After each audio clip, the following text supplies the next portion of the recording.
let's have a look what Google is saying in these FAQs. So the first one is, what is third-party content?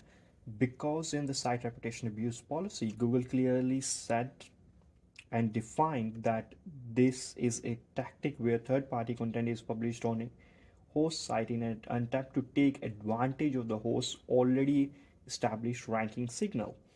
And then Google went on to define that we have reviewed situations where there might be varying degrees of first party involvement, such as cooperation with white label services, licensing agreements, partial ownership agreements, and other complex business arrangements.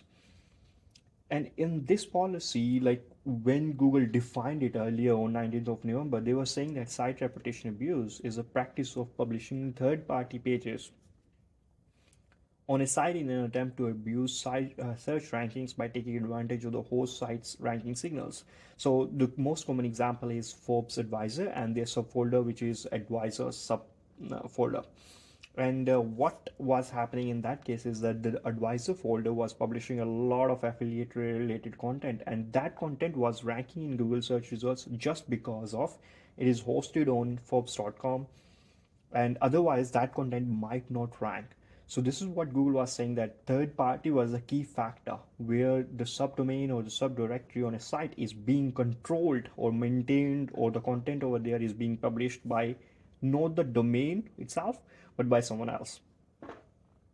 And now Google has clearly defined like what do they mean by third party. And here Google is saying that third party content is content created by a separate entity than the host site. So here Google clearly saying that, okay, if your subfolder or subdomain is not run by you, that is third party.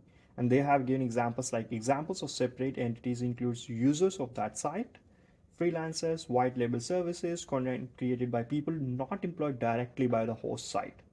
And then they are linking to the other examples that they have given in the site reputation abuse policy.